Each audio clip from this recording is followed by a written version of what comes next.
Photo: AYODELE ADENIRAN Leadership is viewed as deformed when the leader assumes self-sufficient attitude, despise others and views self as the exclusive possessor of what he has, as well as claim excellence not possessed. Unfortunately, such characterises the leadership sphere, not just in Nigeria but Africa as a continent.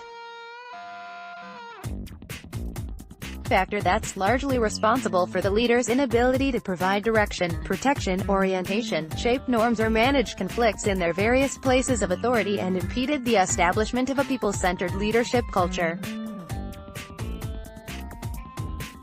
By these worrying realities, Nigerian youths as observed, like their counterparts in the other parts of the world, resolved to democratically redress the situation come 2019 general election by actively participating in the electoral process, a move that has prompted many to angle for different political positions including that of the presidency.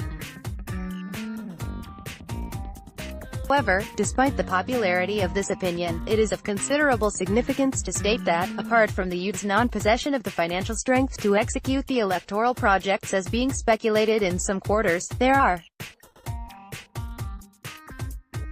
other probable factors that may render the move fruitless irrespective of the demographic advantage enjoyed or the glamour that graced their much celebrated not too young to run campaign recently embarked on to press for power shift.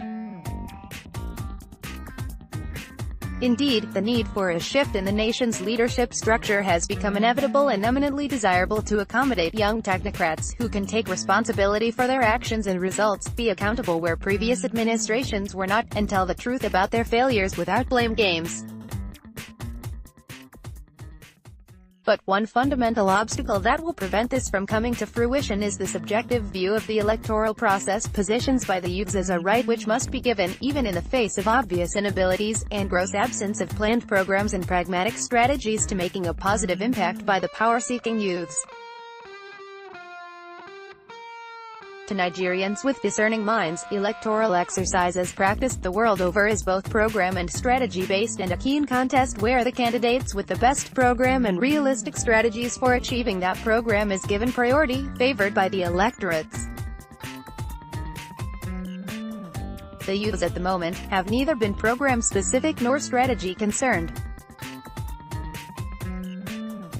Again, from investigations, seeking an elective position with the aim of effecting political and socio-economic change is synonymous with fighting for emancipation from captivity, which is never voluntarily given without personal sacrifice, self-denials, as the beneficiaries of the old order will do everything to thwart the moves. Very objectively, Nigerians are yet to see such sacrifice, be it ideological or material, from the youths. The situation is even made worse as some of the youths for pecuniary benefits work across purpose while others have settled for political crumbs that fall from the master's table. Another contentious factor that is in the interim working against the youths is the lackluster performance by one of their very own, in one of the states of the Federation. A personality that has become a negative emblem to the image of the Nigerian youths, promoting critical minds to believe that afterward there may not be any appreciable difference between the youths and the adults they accuse. Aside the below-average performance of the youthful governor, another problem standing in the way of the youths is the mirrored opinion of the vast majority of Nigerians that the character hitherto exhibited by some of these power-seeking youths have neither been impressive nor exemplary, with many shedding their deep-seated fears about handing power over to them, as it could translate into a political mistake with a heavy price. As an illustration, the political globe is presently dotted with young leaders in the likes of Emmanuel Macron of France, Saleh Ali al-Samad of Yemen, Emile Dumitru of Macedonia, Vanessa D'Ambrosio, Kim Jong-un of North Korea and Charles Michel of Belgium, among others, that the world could without much labor say what they stood for before their emergence as leaders.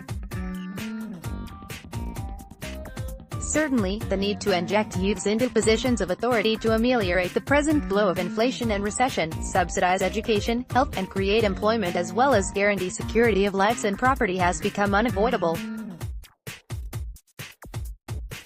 It will, however, be antithetical to support a movement based on sentiment or allow sentiment to determine our actions.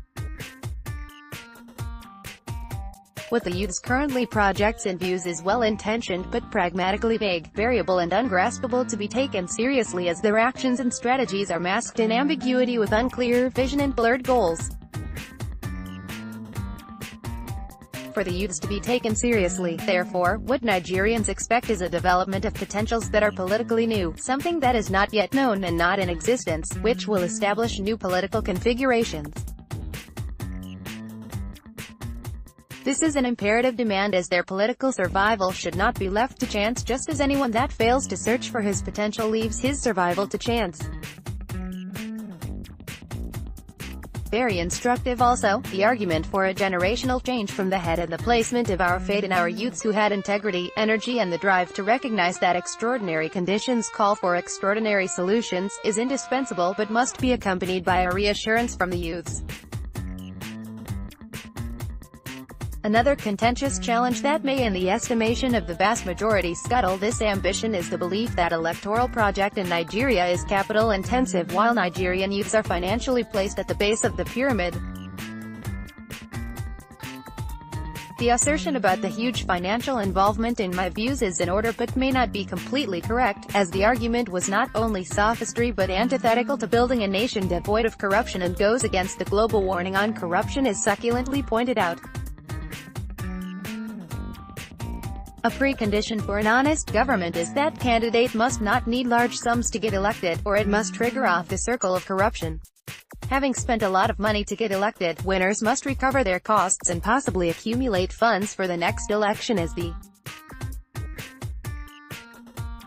system is self-perpetuating, to make an impact in the forthcoming 2019 general election. Therefore, what the youths urgently need is the creation of innovative ideas that electorates can buy into, building of alliances, coalition with various pressure groups and being ecumenical in movement with already existing coalitions or political parties.